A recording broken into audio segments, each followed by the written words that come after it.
Bienvenue à tous pour ce parcours numéro 1, s'initier aux démarches de coopération. Ce parcours est structuré en deux séquences. Ce matin, de 11 heures à, si tu peux me passer, Thomas, merci. On aura plutôt une présentation des outils qui sont à la disposition de ceux qui veulent lancer une démarche de coopération, alors que cet après-midi sera consacré à des retours d'expérience.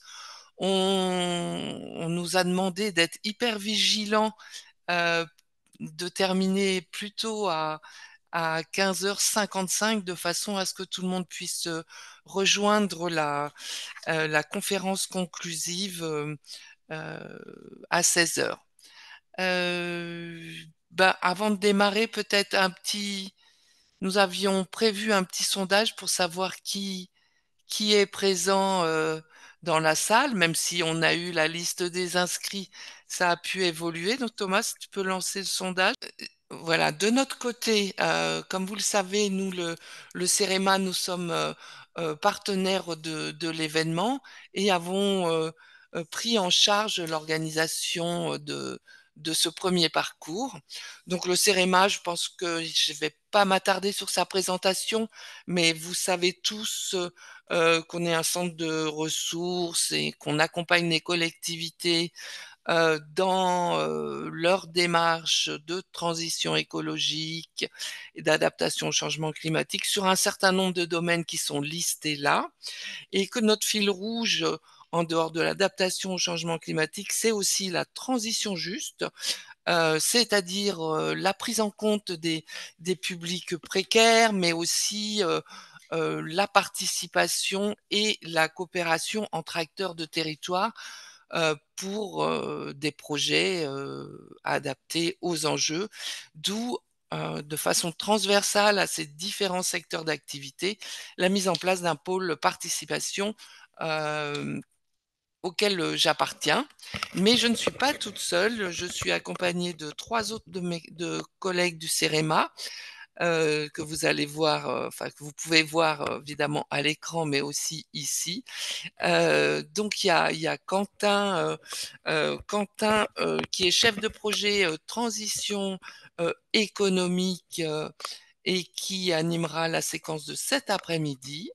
Il y a Florence Border qui est directrice de projet stratégie de transition territoriale qui m'appuie dans cette séquence ce matin et notamment qui surveillera le chat. Et enfin, Sandrine Fournis, qui est directrice du département formation et transformation au CEREMA, qui sera la personne qui témoignera de ce qui va se passer dans ce parcours ce soir. C'est notre grand témoin. Voilà. Alors, comme je le disais, on va ce matin être plutôt sur la question des outils, mais avant de vous présenter la fresque de l'engagement local et la boussole de la participation, quelques mots pour qualifier la coopération et vous dire, enfin, tout simplement, le lieu n'est pas de débattre de ce qu'est la coopération. Il y a déjà eu beaucoup de choses d'évoquer lors de la table ronde, mais plutôt de bien préciser les choses pour voir de quoi on parle quand on va parler, quand on va aborder les outils. Donc la coopération, c'est une modalité des dispositifs de participation euh, que vous pouvez repérer là avec le petit onglet orange dans cette échelle simplifiée de la participation qu'on doit à Arnstein. Cette échelle, elle traduit la progression de l'implication des acteurs de la société civile dans l'élaboration de politiques publiques, de projets de territoire. Et la coopération, elle se situe vraiment entre la co-construction et la codécision, et elle peut prendre des formes très, très variées. Elle réunit une diversité d'acteurs volants. On peut passer à la suivante peut-être, puisque je pense que tout le monde connaît cette échelle. Euh, donc, elle réunit une diversité d'acteurs qui sont volontaires et qui sont réunis parce qu'ils ont des intérêts communs et qui vont construire progressivement un projet collectif. Coopérer, c'est être co-auteur d'une œuvre commune, pour reprendre la définition de Anne et Patrick Beauvillard. C'est vraiment ça l'objet. Euh, L'élu de la table ronde disait faire du commun avec toutes nos différences. Donc c'est vraiment, euh, voilà, ça rejoint bien cette idée-là, c'est de jouer collectif en mettant l'humain au cœur euh, du projet plus que la structure elle-même. Et donc, au-delà d'être une modalité de travail, c'est aussi un processus de transformation collective, puisque il va falloir apprendre à écouter, comme on a vu tout à l'heure, il va falloir apprendre à se connaître, il va falloir comprendre les intérêts, les marges de manœuvre de chacun des acteurs autour de la table. Alors, pourquoi coopérer? Euh, Tout d'abord, évidemment, et au-delà de cela, bon, c'est déjà mutualiser des moyens. Euh, mais au-delà de mutualiser des moyens, coopérer, ça permet, tu peux passer s'il te plaît Thomas, d'échanger des points de vue, des pratiques, des savoirs, des idées d'innovation pour s'engager dans les transitions écologiques, énergétiques, sociales indispensables. Euh, et ça permet également d'associer de nombreux acteurs. Euh, les transitions étant l'affaire de tous. Donc coopérer, eh ben, ça a été bien dit, je trouve, dans la table ronde. C'est aussi une nécessité pour engager les transitions à l'œuvre. Voilà. Alors, que peut-on attendre d'une plus grande implication des citoyens? Quel est l'intérêt? Je vais aller très vite parce que j'ai l'impression de paraffer un petit peu le contenu de la table ronde. Une plus grande implication des acteurs de la société civile à un projet, eh ben, c'est d'abord de mieux connaître et partager les problématiques, d'abord les enjeux du territoire, mais aussi les problématiques de chacun, ce qui facilite leur implication. Ça va permettre de faire des choix plus pertinents sur le contenu des projets, qui seront mieux adaptés aux besoins des acteurs qui sont autour de la table, qui seront en adéquation avec leurs capacités d'action. Et bah, comme on l'a évoqué, euh, en écho à la table ronde, c'est aussi favoriser plus de démocratie en permettant aux acteurs de s'exprimer et en permettant de donner du pouvoir d'agir à chacun et en permettant de faciliter les initiatives et en créant du lien social et des solidarités. Si on peut passer, s'il te plaît, Thomas. Euh, on l'a vu tout à l'heure, écouter, ça s'apprend, mais construire une démarche de coopération, ça, c'est pas inné, hein, ça se prépare, ça se construit. Il faut pour ça définir ce sur quoi on va travailler, préciser les éléments de cadrage, mobiliser les acteurs concernés par le projet, être vraiment à l'écoute, euh, c'est-à-dire prendre en compte toutes les propositions qui vont remonter des temps de débat que vont nécessiter et que va nécessiter la construction du projet de territoire. C'est aussi régulièrement rendre compte des avancements, des décisions prises et suivre et évaluer la démarche. Voilà, vous allez me dire, c'est celle d'un projet assez classique, mais voilà. Alors pour définir le cadre et préparer la démarche, il faut être bien au clair sur pourquoi et sur quoi on coopère, avec qui, faire une cartographie d'acteurs et préciser le niveau d'implication. Je passe très très vite parce que je vais revenir dessus tout à l'heure, puisque là c'est tout à fait l'objet de la boussole de la participation que je vous présenterai tout à l'heure. Voilà, quelques outils maintenant qui peuvent contribuer et vous aider à construire une démarche de coopération. Donc, il y a les cartographies d'acteurs, de ressources et d'initiatives. On a aussi la boussole de la participation, j'y reviendrai, la boussole de la résilience qui est un outil qui permet de mettre autour de la table et de faire réfléchir ensemble sur les enjeux du territoire, une grande diversité d'acteurs. Des outils qui peuvent faciliter aussi la coopération, c'est tout ce qui est plateforme d'échange dématérialisée. Donc, par exemple, la plateforme Expertise Territoire qui est un outil en marque blanche mis à disposition par le CEREMA et qui permet de construire des communautés d'échange et de les outiller d'une manière assez simple et intuitive. Et enfin, la fresque de l'engagement local. Je vous ai mis ensuite bon, la cartographie des acteurs d'un territoire. Par exemple, ça peut se faire au regard des domaines d'intervention sur les ODD. C'était parce que le schéma était tout petit sur la diapo précédente, mais on peut structurer tout son réseau d'acteurs à partir soit de thématiques, à partir soit de leur mode d'action. Est-ce que c'est un financeur? Est-ce que c'est quelqu'un qui délivre des formations? Voilà, il y a plein de façons de cartographier, mais c'est vraiment une étape super importante avant de se lancer dans un projet. Euh, voilà, quelques mots donc sur la coopération. Si vous avez envie de compléter, n'hésitez pas à utiliser le chat. On va maintenant vous présenter euh, la fresque de l'engagement local.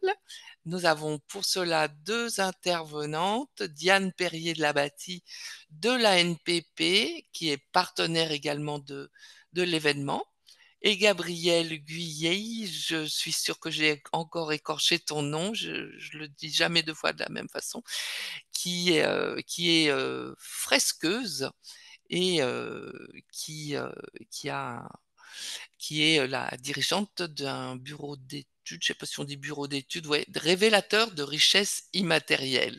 Tout un programme. Je vous laisse la parole et Diane, je crois que c'est toi qui fais défiler le support. Donc Thomas, si tu peux leur laisser l'accès au partage. Merci. Alors bonjour à tous, je vais donc vous présenter. Alors, je vais partager. Ah, je ne peux pas partager pour l'instant.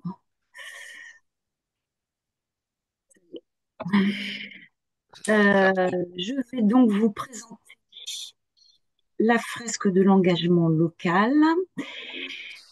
Alors attendez, je mets en place mon. Oui, ça a marché tout à l'heure, hein. Bon, On sait que ça vous marche. voyez, hein, mon lien fait bon pour l'instant. Donc je vais vous présenter la fresque de l'engagement local qui a été créée par ANPP Territoire de Projet. Je vais vous présenter pour commencer le contexte. Les acteurs qui ont participé derrière ce qui sont Mickaël Restier, le directeur d'ANPP Territoire de Projet, qui a eu l'idée de cette fresque, qui l'a conçue hein, avec l'aide de Karine Gonzalez et Esther Lévin, qui sont maintenant fresqueuses pour la région Occitanie. Hein. Et vous allez entendre tout à l'heure Gabrielle Gay, qui est fresqueuse pour la région Île-de-France. Moi-même, je suis assistante de direction à NPP et je m'occupe du suivi de la fresque. Les acteurs, c'est aussi un réseau de fresqueurs formés et accrédités, tous experts de l'animation et du développement local, sur tout le territoire métropolitain, en Corse et en Outre-mer. Alors, c'est quoi Inspiré de la fresque du climat, la fresque de l'engagement local dont le nom a été déposé à l'INPI, c'est un outil de référence pédagogique, coopératif et aussi ludique. Appréhender les enjeux, les acteurs, les valeurs, les méthodes du développement local. Accompagner une sensibilisation opérationnelle aux enjeux du développement local et des transitions. Hein. Une appropriation des concepts complexes qu'il sous-tend. Hein. une meilleure compréhension de la cartographie des acteurs appelés à coopérer, hein, une approche concrète de la mise en œuvre de la démarche projet. Et c'est pour qui public comme privé, hein, tous les collectifs impliqués sur le territoire, du débutant au confirmé, hein, les élus, agents territoriaux, agences d'État, acteurs privés, associatifs, étudiants, etc. Ils sont aujourd'hui plus de 1000 engagés à avoir suivi la FEL. Bien comme nous l'avons vu le nombre de toutes les régions de la France sont couvertes, y compris les Outre-mer. Et comment? Alors, à l'aide de 95 tuiles, qui sont des cartes rassemblées dans cette jolie boîte que vous voyez sur l'image, pour apprendre, réviser et construire sa représentation du développement local. Euh, Sous forme d'un atelier coopératif de 6 à 20 personnes, tout public, durant 3 heures, et animé par un fresqueur ou une fresqueuse régionale accréditée par ANPP. Comment ça se passe? On dresse sur une table une nappe en papier, hein, sur laquelle on va disposer 3 piliers, hein. Euh, le pilier 1 qui est le territoire, pour identifier ce qu'est le territoire. Le pilier 2 qui sont les acteurs et les facteurs d'influence, donc qui agissent et qui influencent un projet de territoire. Le projet de territoire, ce que c'est, les méthodes, les valeurs qu'elles sous-tendent, les objectifs à mettre, qu'elles visent. Autour de ces 3 piliers, l'animateur, le fresqueur, va disposer des briques, euh, et autour de et va distribuer ensuite aux participants, c'est-à-dire ce qu'on appelle les engagés, des tuiles qu'ils vont disposer ensemble en réfléchissant euh, autour des différentes briques euh, euh, auxquelles ils pensent qu'elles correspondent. Donc, ils construisent ensemble toute la démarche projet de territoire. Ça donne ça à la fin, ou ça. Et vous pouvez voir que là, c'est l'intérêt de la nappe en papier, c'est que on distribue aussi des feutres de couleur et les personnes peuvent rajouter des personnalisations selon leur projet, selon leur territoire, selon leur thématique. Pourquoi faire une fresque de l'engagement local? Appréhender les enjeux et leviers d'action, hein, comprendre les dynamiques à l'œuvre sur un territoire, hein, se former aux politiques territoriales pour un nouvel élu, pour des étudiants, hein, faire un tour d'horizon de la diversité des acteurs appelés à coopérer, hein, prendre conscience des facteurs d'influence, hein, définir ensemble les objectifs pour son territoire, réfléchir aux valeurs qui animent un projet de territoire, cartographier les étapes, les moyens et les méthodes d'un projet de territoire, redonner du sens à l'engagement local autour d'un projet commun, d'une réflexion commune, de valeurs communes, d'un vocabulaire commun, pour construire une vision partagée du développement local. Quand?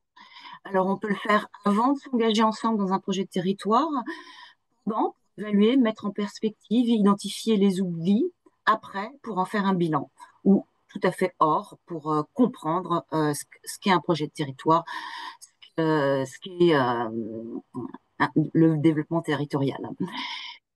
Euh, pour finir, quelques liens pour en savoir plus. Le site de la fresque de l'engagement local.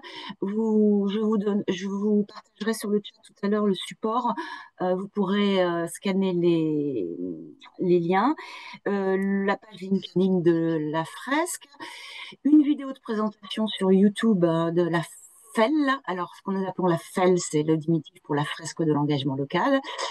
Et puis, pour les infos pratiques, vous pouvez plus en savoir, enfin, vous pouvez nous contacter à contact@npp.fr et à ce numéro.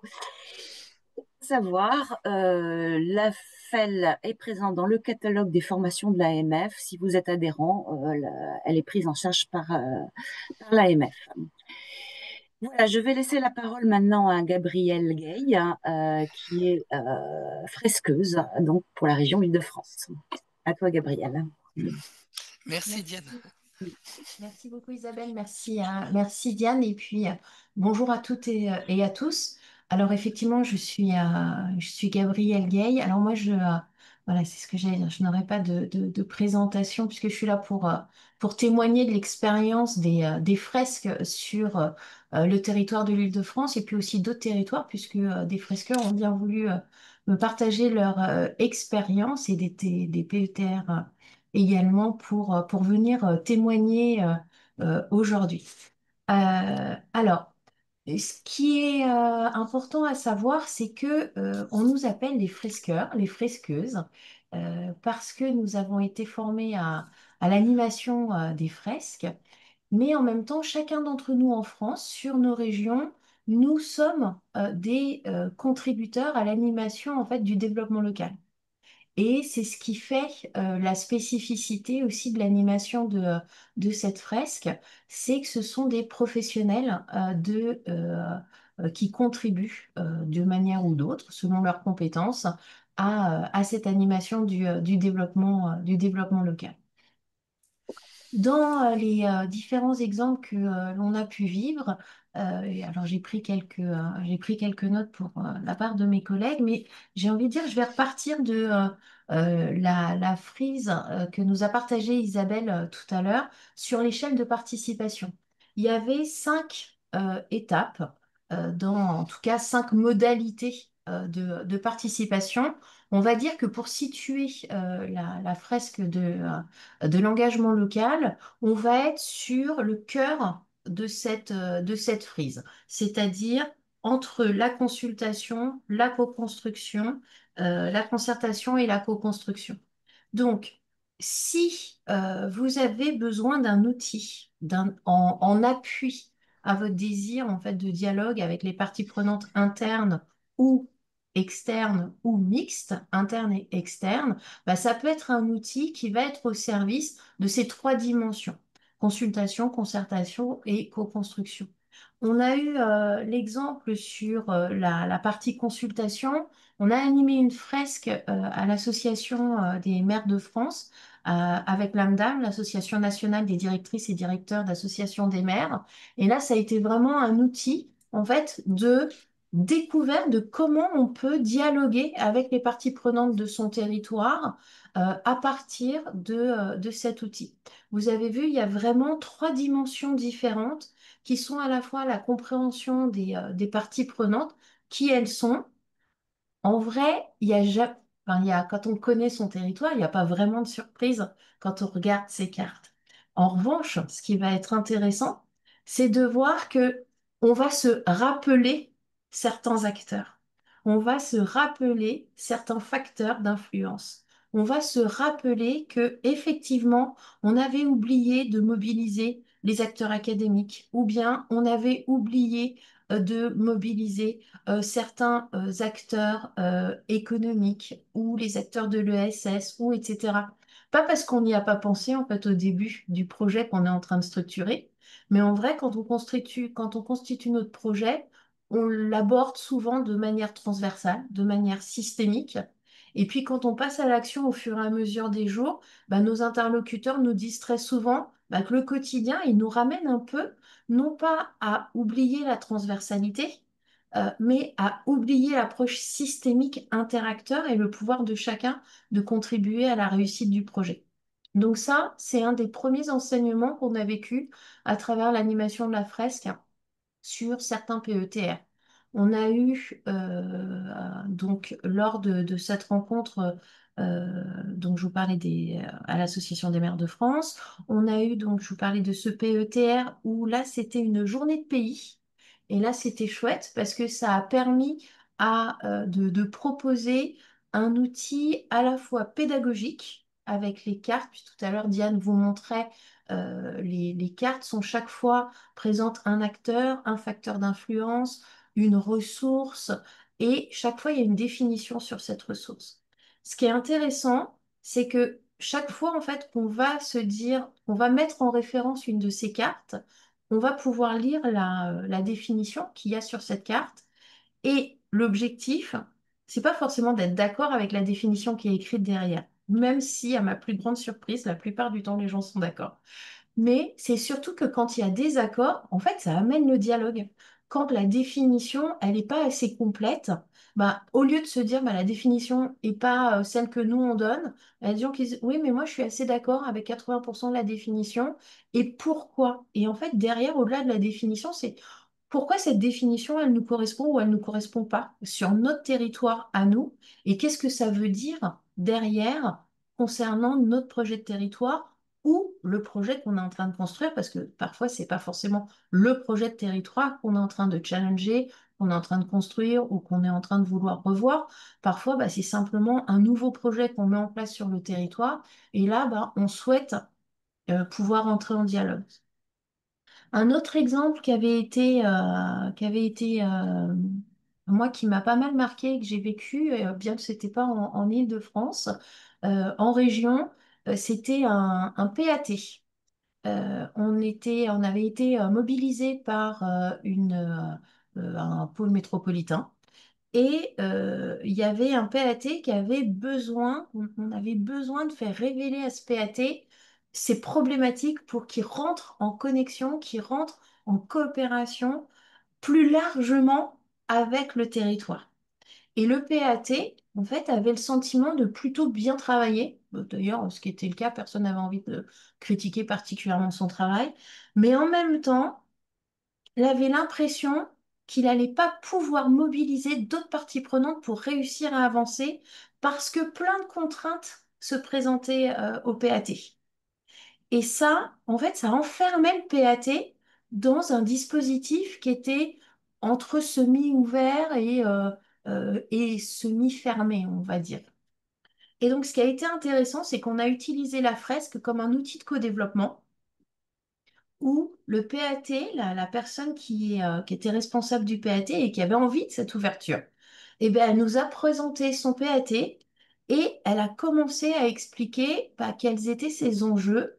Et en quelques minutes, en utilisant les cartes, en utilisant la fresque, les parties prenantes autour ont commencé à l'aider à qualifier en fait non seulement ses enjeux, mais surtout sa problématique. Et ça a été un formidable, comment dire, révélateur pour le PAT. Et puis derrière, surtout, ça a permis aux parties prenantes qui étaient autour de la table de se saisir de la problématique qui était rencontrée par le PAT et de dire, mais en fait, ben, moi, je peux apporter une réponse à ça. Moi, je peux contribuer, en tout cas, à apporter une réponse à cette problématique que rencontre le PAT. Et donc, à l'issue de ce moment de co-développement, avec l'aide de la fresque, eh bien, on a trois, je crois, trois structures du territoire, trois organisations qui se sont rapprochées du PAT et disant, bah, OK, on prend date, faut qu'on parle parce qu'en fait, on a des choses à faire ensemble. Et donc, on est passé d'une envie de s'ouvrir, mais sans capacité à le faire, pour plein de bonnes raisons, a une capacité à s'ouvrir avec des gens qui allaient aider à cette ouverture. Donc moi, j'avoue que c'est l'une des fresques qui m'a le plus marquée parce que j'ai trouvé qu'on s'en sortait non seulement grandi, ce qui est le cas de toutes les fresques, j'ai l'impression hein, dans ce qu'on voit, mais en même temps très opérationnel derrière dans le passage à l'action. Ce que j'ai vu aussi dans un autre, en tout cas c'est plutôt ce qu'un de mes collègues m'a raconté dans un autre PETR, là on était entre la concertation et la co-construction. C'était un rassemblement d'équipes techniques en fait, là sur le PETR, et ça a été un moyen pour l'ensemble de l'équipe de mieux se positionner, non seulement les uns par rapport aux autres, en expliquant le rôle de chacun par rapport à l'écosystème.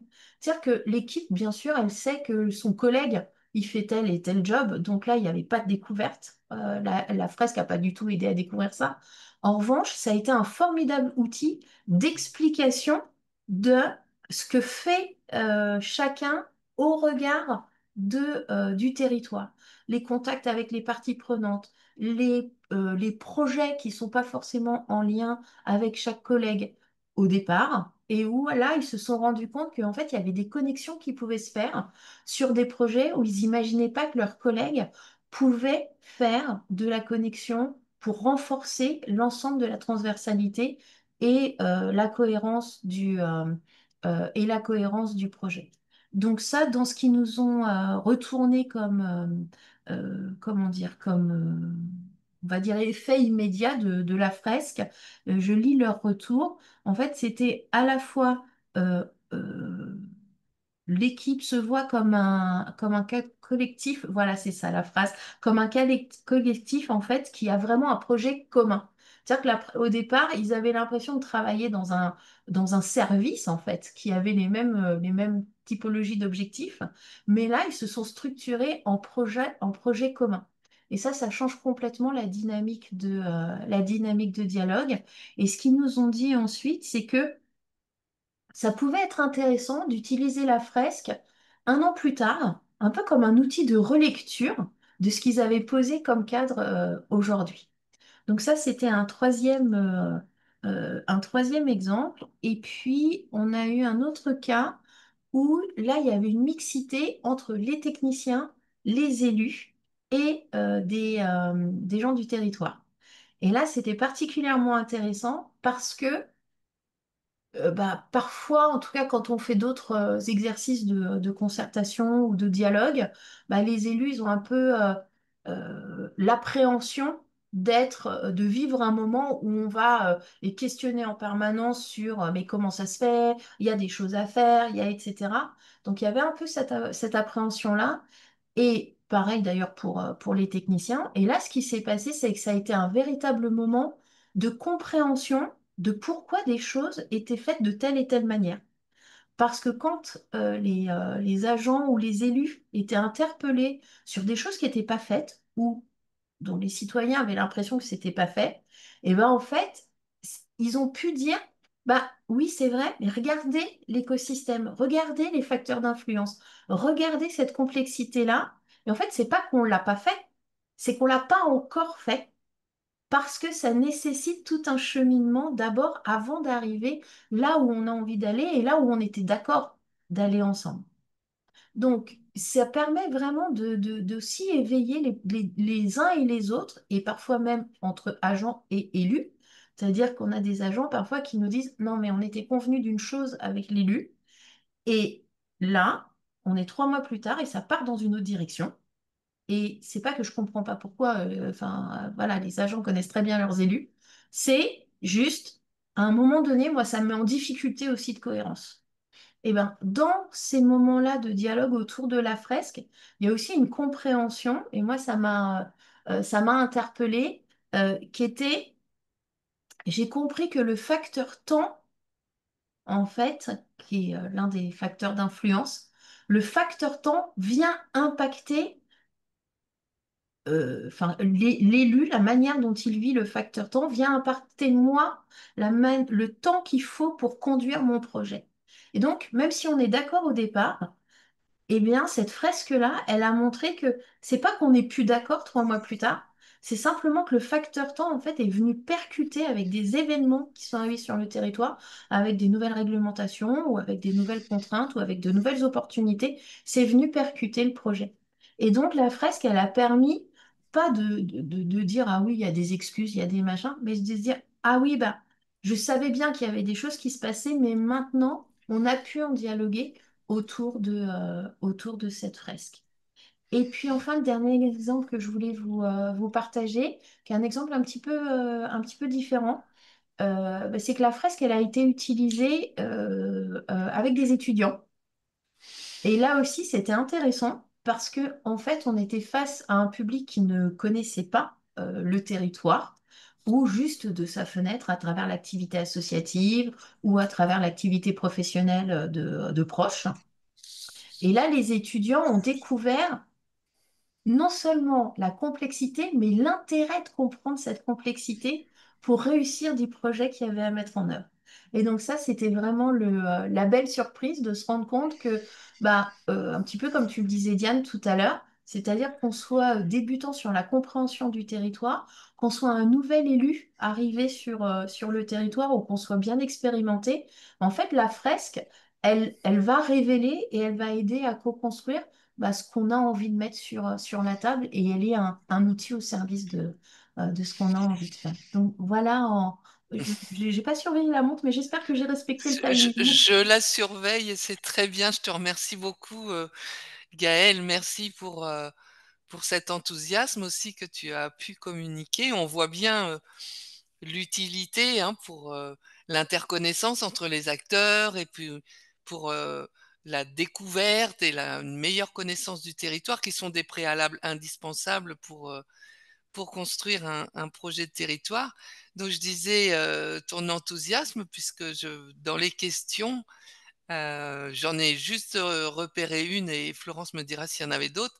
Voilà, il y a quelqu'un qui a justement un PAT sur son territoire et qui demande qui contacter et qui demande aussi si, par exemple, ça a déjà été utilisé et est-ce qu'il pourrait aussi l'utiliser pour une prochaine programmation leader.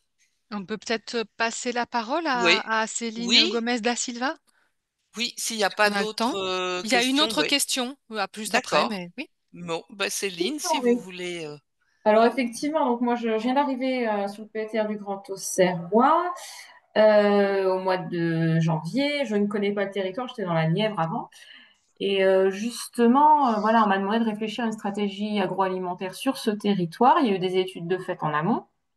Donc j'ai bien connaissance des différents partenaires qui pourraient être sollicités, les agriculteurs, la Chambre de l'agriculture, enfin des intervenants au niveau social, de l'aide alimentaire. Enfin voilà, j'ai déjà identifié plein de choses, mais j'aurais voulu savoir l'intérêt de cette fresque en plus de toutes ces études diagnostiques que j'ai en amont pour pouvoir établir une stratégie agroalimentaire à l'avenir après 2026. Bien sûr, on a les échéances des municipales, mais voir comment une fresqueuse ou un fresqueur pourrait être sollicité pour avancer sur cette réflexion.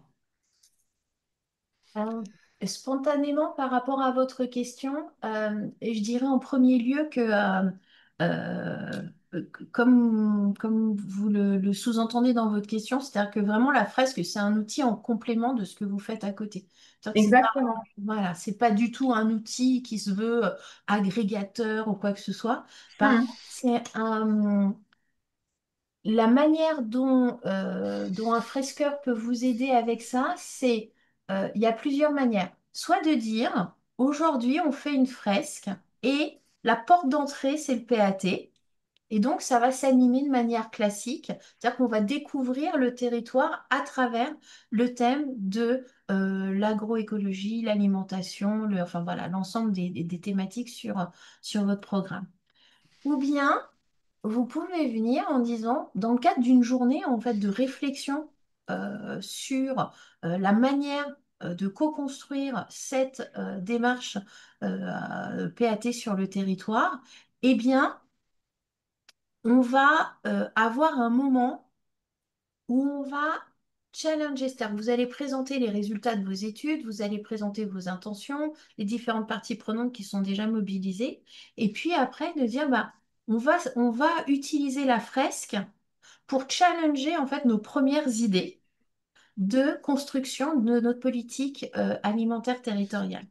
Et c'est là où ça prend tout son sens de se dire, là, on va à la découverte, donc on va l'utiliser soit de manière classique, parce qu'il y a plusieurs manières d'animer la fresque, soit de manière classique, ou soit en co-développement, en disant, j'ai déjà même une problématique à soumettre au collectif, et j'aimerais qu'on se serve de la fresque pour venir challenger cette problématique. Alors, pour celles et ceux qui ne sont pas forcément familières du co-développement, le co-développement, c'est une manière de qualifier un problème et de contribuer à le résoudre collectivement.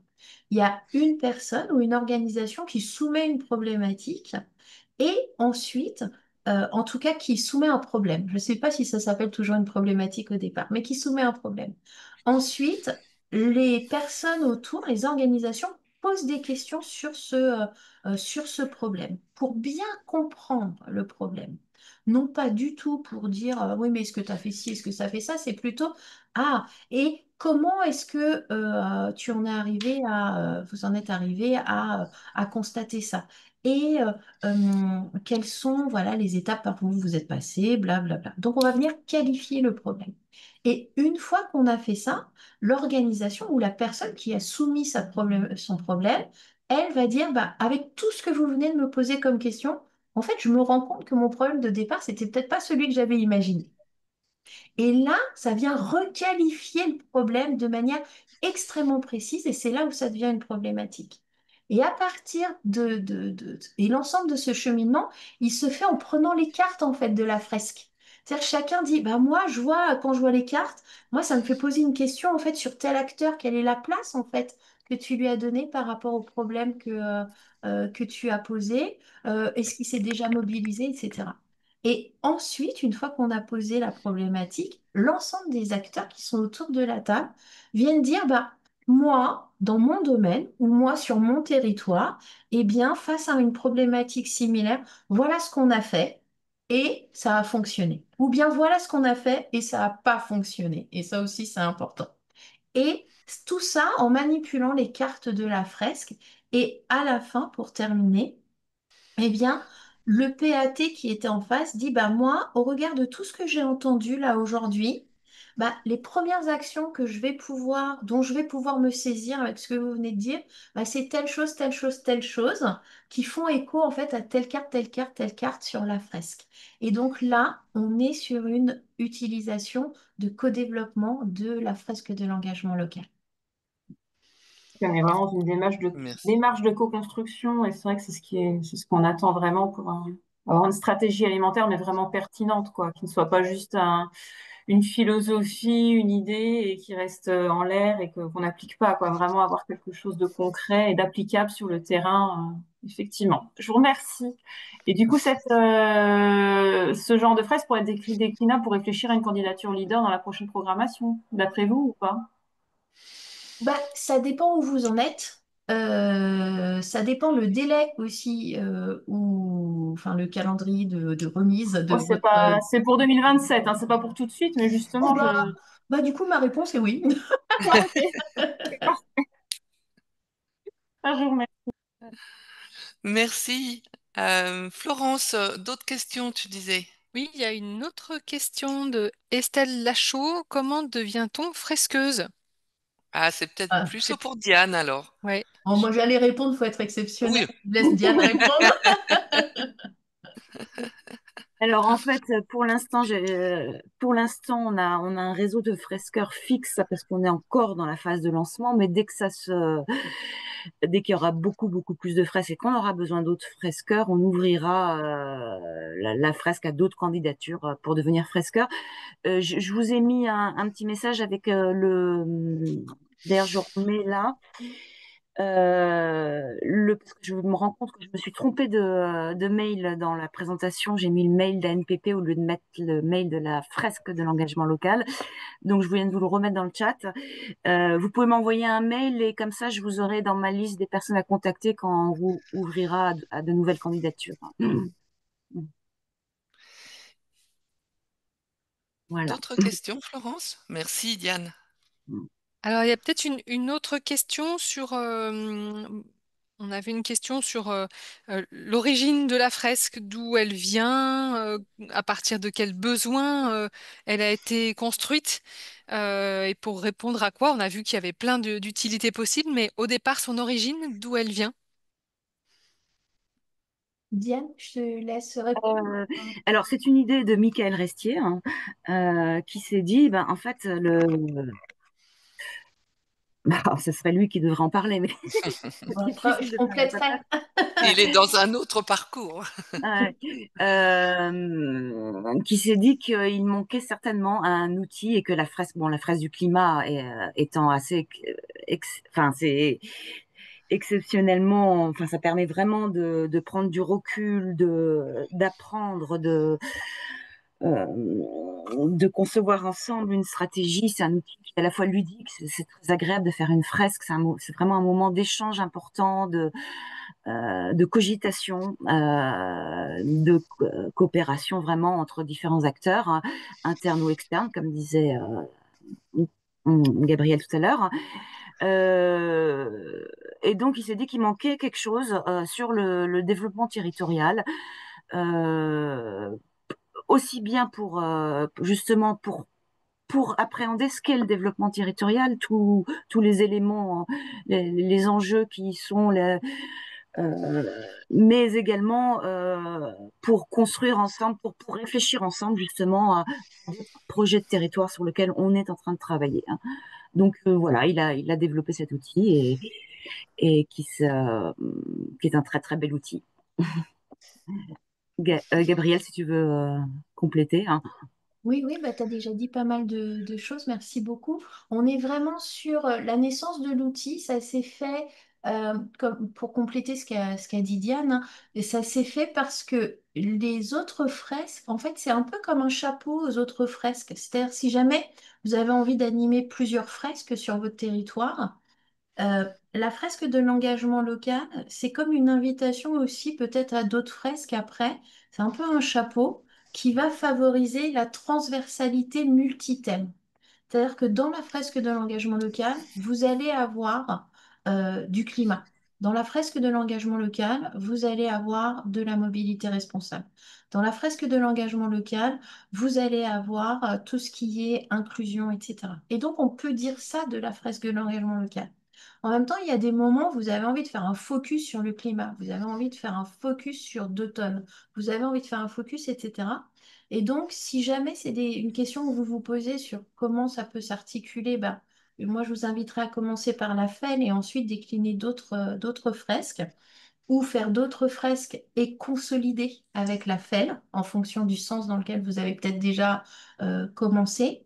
Et sur l'origine, en fait, c'était exactement ça, c'était d'offrir cette transversalité, cette approche vraiment systémique et de permettre aussi de donner un outil où on est dans le dialogue. On est dans la création d'un vocabulaire commun. Je ne sais pas si vous avez vu sur vos territoires, si c'est le cas, peut-être pas, hein. Mais dans plein d'endroits, en fait, quand on parle de développement local, on n'est pas forcément d'accord sur le mot.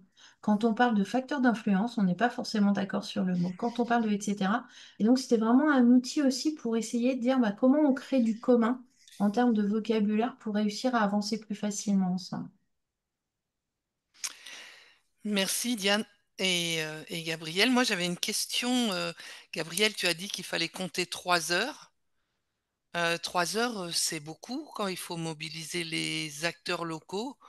Est-ce que il y a eu des tentatives de le faire plus rapidement ou il n'y a rien à faire, il faut vraiment être sûr? Et puis, est-ce que tu l'annonces à l'avance pour pas décourager, avec le risque que les gens ne viennent pas? Et puis, je m'interrogeais aussi sur l'identification des acteurs à mobiliser. Est-ce que la fresque, elle permet aussi aux gens qui sont là de dire, ah bah, il y a aussi sur le territoire, bon, quelqu'un, il n'est pas là, mais ce serait peut-être bien de l'associer. Et à ce moment-là, faut-il refaire une deuxième fresque avec un parterre plus large d'acteurs? Alors, sur la première question qui est celle des 3 heures, euh, alors moi j'ai animé des fresques qui se sont réduites à 1 heure et demie. Bon, c'est un peu un challenge pour l'animateur, Ouais. mais ça se fait. C'est pas ce que je recommande non plus pour le confort des participants. Parce que, par exemple, moi, je l'ai fait sur le PAT en mode co-développement. Ça nécessite quand même des personnes qui sont solides côté celui qui reçoit l'information.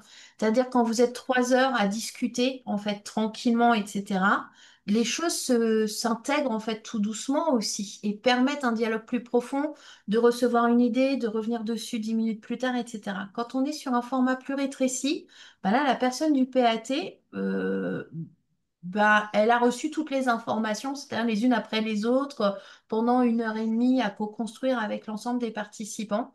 C'était franchement fantastique et bluffant, mais je trouve que ça nécessite quand même voilà, d'être solide et puis de réfléchir vite. Les 3 heures, c'est à la fois long et pas si long que ça. Tout à l'heure, quand j'entendais la participante qui posait la question pour son PETR, quand on construit un projet de territoire, quand on construit son programme leader, quand on construit des projets durables, en fait, 3 heures, c'est rien.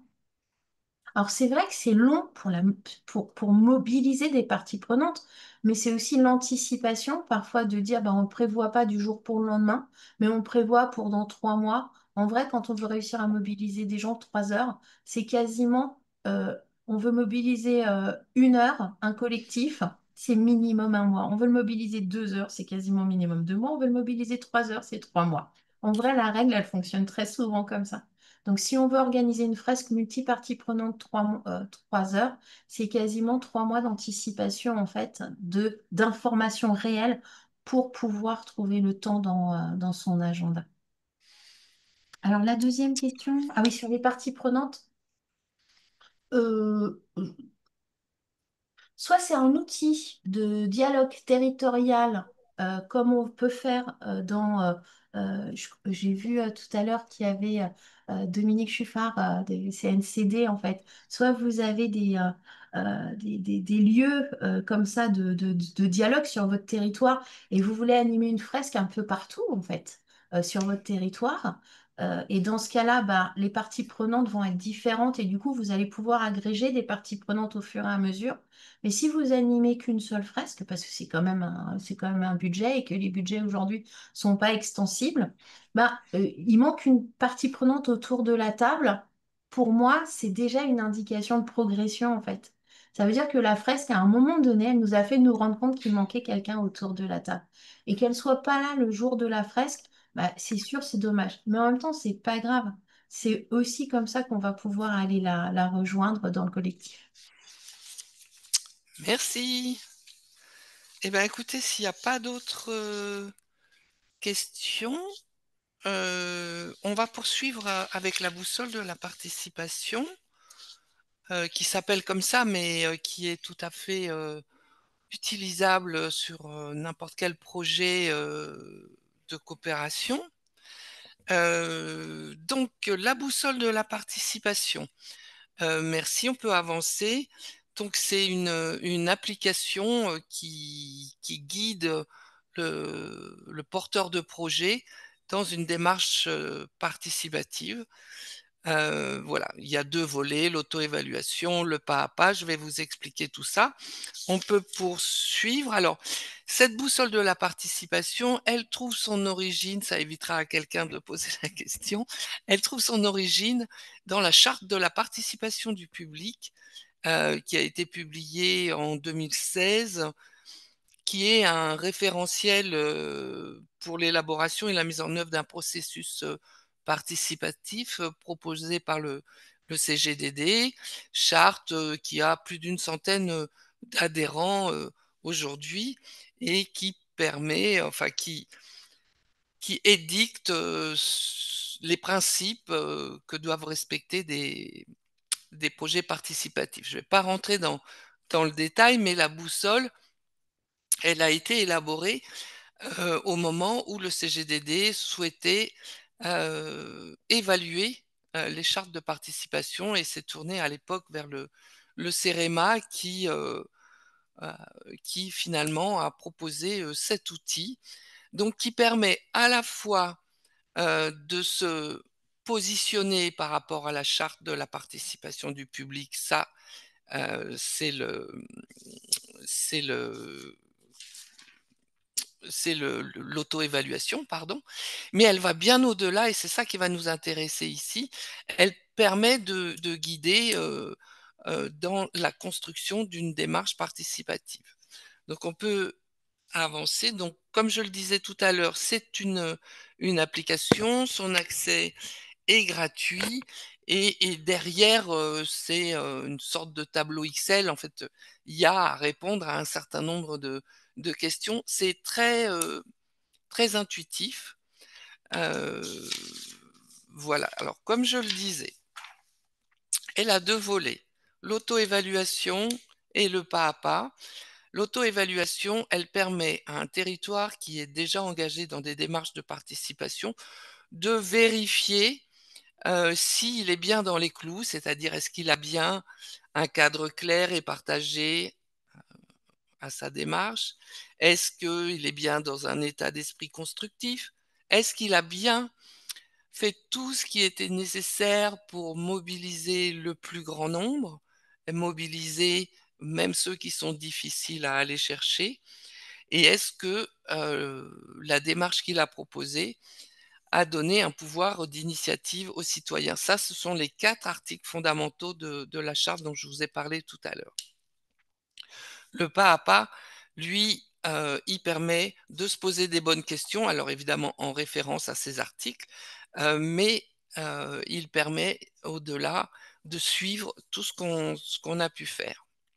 Donc le pas à pas, il permet, il oblige en fait en renseignant la plateforme, on peut passer à bien formaliser c'est quoi le projet qui est l'objet de la démarche, c'est quoi le contexte dans lequel il se situe, pourquoi on veut associer d'autres acteurs et qu'est-ce qu'on attend de ces autres acteurs. Donc il faut déjà les définir et puis préciser ce qu'on attend d'eux.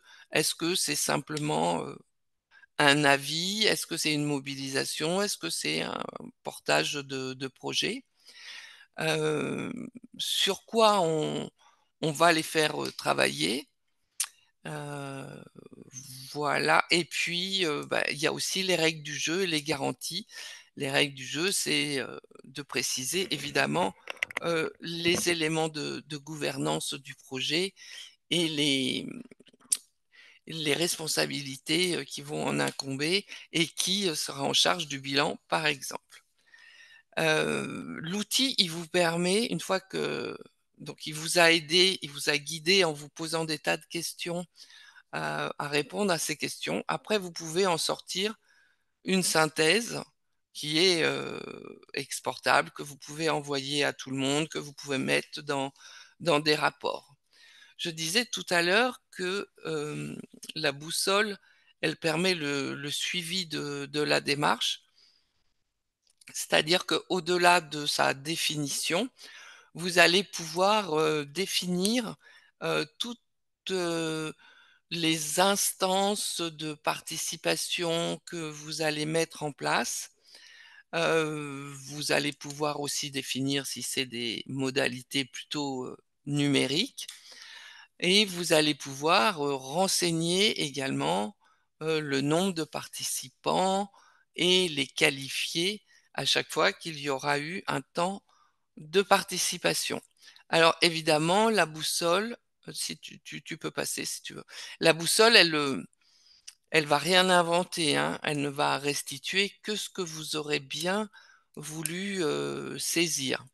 Donc, mais par contre, euh, ça restera dans la machine et vous pourrez à tout instant y revenir. Donc, si vous prévoyez, bah tiens, on va faire 3 réunions du comité de pilotage, on va, comme on a vu lors de la dernière réunion, les membres, c'est un tel machin, tout ça, c'est rentré et vous pourrez donc, au bout d'un certain temps, rendre compte, parce que vous pourrez questionner l'outil et lui demander le nombre de dispositifs. Pour chacun de ces dispositifs, le nombre de participants qui étaient présents, que vous pourrez aussi donner les résultats par type de dispositif, type d'acteur. Vous pourrez aussi les donner par lieu géographique. Voilà, c'est tout. En ce sens, c'est vraiment un outil de suivi et qui permet également de tirer le bilan de la démarche. Donc, je crois que j'avais mis quelques diapositives pour illustrer la façon dont on peut restituer euh, restituer la démarche. Voilà, on peut voilà. Et puis ça permet de suivre dans le temps, d'apprécier si on a eu de la déperdition ou si au contraire on a progressivement mobilisé davantage autour de nous. Euh, on peut tester aussi le nombre de dispositifs. On peut même, si on a rentré l'information, parce elle est demandée, mais si vous la remplissez pas, l'outil continue quand même de fonctionner.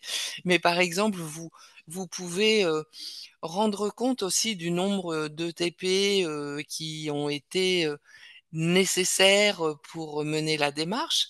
Vous pouvez rendre compte aussi des coûts de communication que votre démarche a engendré. Voilà, là je vous ai mis juste quelques exemples. Là on voit aussi l'origine des participants. Voilà, donc c'est vraiment intéressant à ce titre, mais là comme on est plutôt dans s'initier et lancer une démarche, rien que la première partie sur construire pas à pas sa démarche, c'est vraiment assez stratégique pour bien penser à tout. Voilà. Là, c'était l'auto-évaluation pour vous montrer que c'est pareil. Vous avez un certain nombre de questions auxquelles vous êtes invité à répondre et à l'issue, ça vous sort ce petit radar qui vous situe par rapport à l'atteinte des objectifs des des différents articles de la charte. Alors, elle a été construite au départ sur vraiment une démarche participative, mais et elle est utilisée vraiment en ce sens, mais rien n'empêche d'aller jusqu'à des projets de coopération, puisqu'on peut au final aussi restituer dans l'outil, par exemple, quels sont les points qui ont fait consensus et quels sont les points de divergence et quelles sont les choses comment on a traité ces points-là, comment on les a fait, dans le rendu compte de la démarche, on peut tout à fait exprimer ce à quoi ça aboutit. Donc ça peut avoir abouti sur la mobilisation de 5 ou 6 acteurs qui vont ensemble participer, soit en mettant du temps agent, soit financièrement à tel ou tel projet. Voilà ce que j'avais envie de vous présenter. J'étais volontairement très rapide, mais je suis bien sûr à votre disposition pour répondre aux questions que ces quelques mots ont pu susciter. Oui, merci Isabelle. Alors, il y a une première question dans le chat Ouais, de David Moulin de l'OFB. Peut-être qu'on a le temps qu'il puisse la ouais. poser en direct. David, si vous pouvez réactiver votre micro. Oui, bonjour à tous et à toutes. Merci de me laisser l'opportunité de poser cette question. Dans la restitution que vous venez de faire de la boussole, alors, il m'a semblé que avoir des aspects quantitatifs donc révélés, mais du Mhm. coup, comment la boussole permet-elle ou donc comment dire, de tirer parti donc du volet qualitatif lors donc de la mise en œuvre effective des dispositifs parce que enfin, c'est très difficile de pouvoir exploiter donc le côté qualitatif et du coup voilà je voulais savoir si la boussole le permettait et comment. Oui, effectivement, les illustrations là que j'ai mis, c'est dommage, c'était que quantitatif. Et j'insiste de nouveau, hein, ça ne restitue que ce que vous aurez saisi. Donc là, c'est pareil. À l'issue dans la boussole, vous pouvez préciser les questions qui faisaient l'objet du débat. Et alors ça veut dire qu'il y a plein de gens pour prendre des notes de bonne qualité, mais vous pouvez saisir tout ce qui a fait l'objet de dissensus et de consensus. Donc, ça va être plutôt ça, les aspects qualitatifs. Je ne sais pas ce que vous mettiez derrière, si c'était les questions d'ambiance ou de si c'était... mais voilà, ce que la boussole peut vous permettre de restituer, ce sont ces aspects-là. Ce sur quoi on s'est entendu, ce sur quoi ça a débouché, ou au contraire, ce à quoi on ne va pas donner suite. Ok, Je ne sais très pas si bien. j'ai bien répondu à votre Si, non, mais question. si l'outil permet effectivement de saisir donc la nature des questions, et puis comme vous le dites, il y a des personnes qui permettent effectivement d'en saisir donc la substance moelle donc des propos tenus et d'en faire une synthèse, et de Mm. rêver justement ce qui a fait, comme vous le dites, dissensus, consensus ou les points de convergence. Ben voilà, donc ça répond à ma question. Je vous remercie. Merci. Merci. Alors, il y a une deuxième question, et on peut passer la parole à Estelle Lachaud, qui s'adresse probablement plutôt à la partie pas à pas de la boussole, c'est-à-dire la partie vraiment qui permet de construire, définir, designer sa démarche de participation. Estelle, si vous voulez poser votre question. Oui, bonjour à tous et merci pour toutes ces présentations.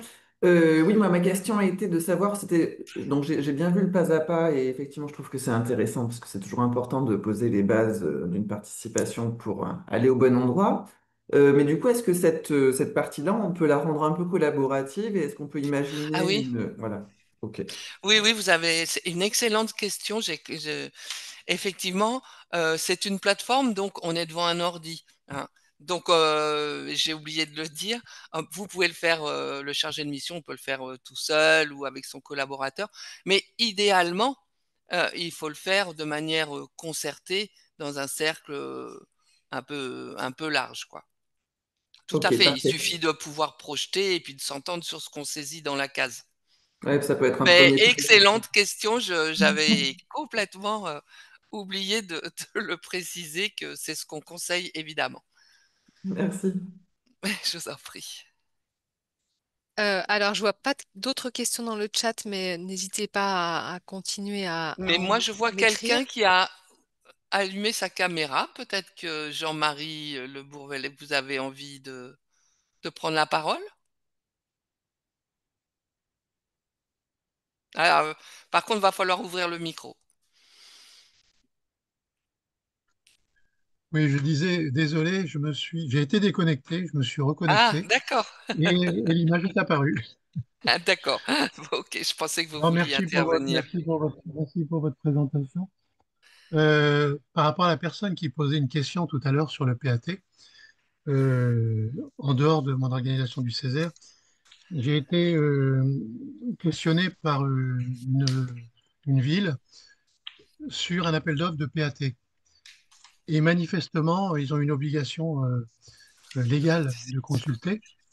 Mais manifestement, par rapport à notre expérience de mise en place du PAT, euh, c'est voué à l'échec d'entrée, dans le sens où, comme le disait Madame tout à l'heure, d'Auxerre, il faut qu'il y ait une multitude d'acteurs et que chaque acteur sache exactement ce qu'il peut faire pour arriver au but. Donc, faire une consultation de PAT uniquement pour répondre à une obligation légale, mais sans en percevoir la nécessité du nombre d'acteurs à mettre en place et à connecter, c'est voué à l'échec d'entrée. Et souvent, ce sont les appels d'offres avec des tas de mesures euh, connexes de pénalité de retard, etc. Ouais. Et je pense que d'entrée, si il n'y a pas cette euh, discussion avec l'ensemble des acteurs, c'est terrible parce qu'on va vers l'échec et en plus, ça a un coût financier pour tout le monde. Et l'objet lui-même du PAT n'est pas rempli au final. Uniquement, on a essayé de rentrer dans un cadre d'obligation légale. Donc, cette concertation est vitale, tant pour la réussite des projets que pour aussi l'état financier, tant des communes que des entreprises.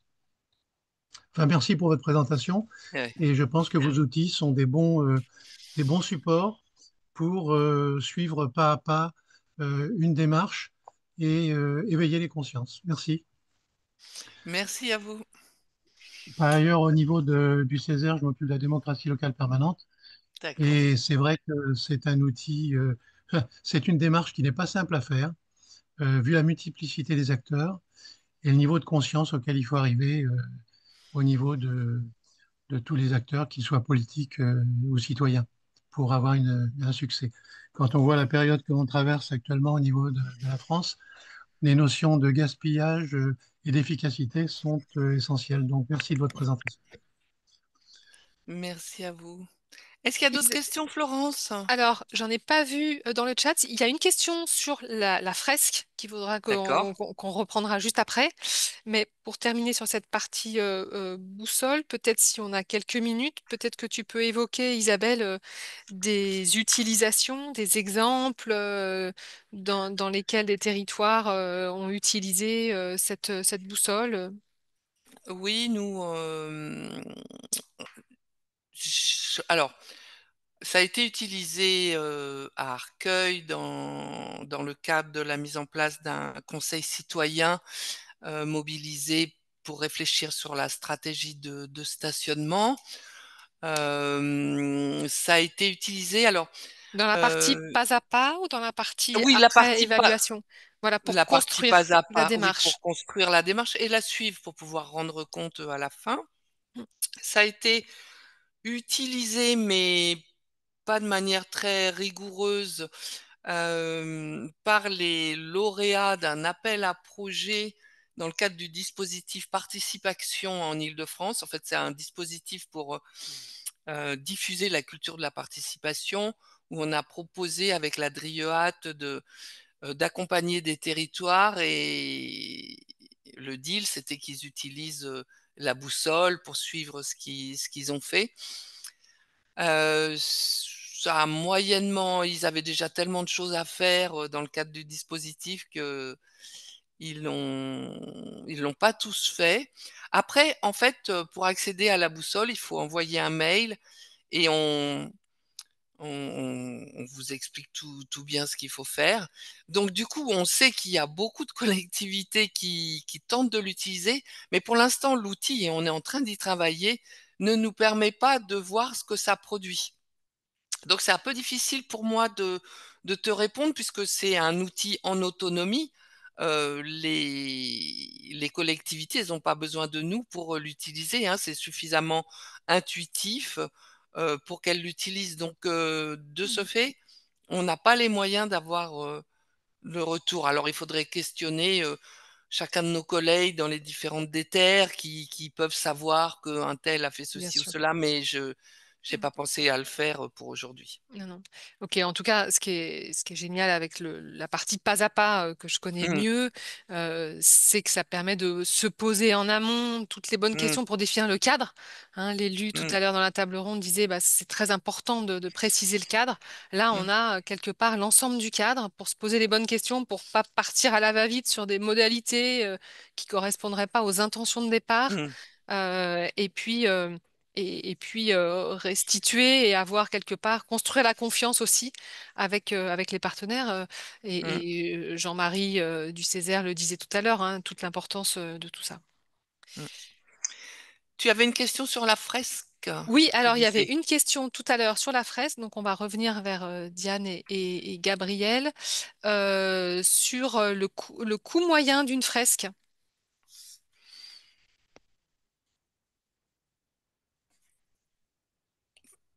Vous n'avez Diane, pas vos micros, peut-être? ouais. Pardon, le temps que je remette mon micro et Oui, mon bien sûr. caméra. Alors, le coût moyen d'une fresque, c'est 1 000 euros. Il y a 800 euros qui rétribuent le fresqueur parce que c'est un gros travail et 200 euros qui vont à ANPP pour, euh, pour rembourser tout ce qui a été Le engagé développement. pour la conception de cette fresque. Donc voilà, et vous pouvez envoyer une demande de devis sur je vous remets le mail euh, et on vous enverra donc un devis. Merci. On peut. Est-ce que quelqu'un veut prendre la parole, on peut se le permettre, on a encore 5 minutes, mais bon, on peut aussi aller déjeuner tranquillement pour être prêt à 14 heures. Tu peux passer à la diapo suivante parce que donc cet après-midi, on se retrouve à 14 heures pour le deuxième temps de notre parcours, qui sera, lui, une succession de retours d'expérience que vous pourrez questionner. Il y en aura 4. Voilà. Est-ce que quelqu'un veut peut-être savoir si vous avez l'intention de revenir cet après-midi? Ça sera important pour nous de savoir en début d'après-midi qui était déjà là ce matin. Comme ça, on sait qu'on n'a pas à revenir sur les fondamentaux. Ok, voilà. Écoutez, n'hésitez pas à nous dire dans le chat si vous serez là. Et en tout cas, merci beaucoup. Euh, je vous souhaite un bon appétit. Et on se retrouve sur le même lien de visio, hein, On c'est ça? se retrouve exactement sur le même lien de visio tout à l'heure, dès 14 heures. Et c'est important qu'on démarre bien à l'heure, parce qu'il faudra qu'on soit bien à l'heure pour la conférence conclusive euh, qui est prévue à 16 heures. Voilà, merci. À tout à l'heure. Merci à vous. Au Merci. revoir.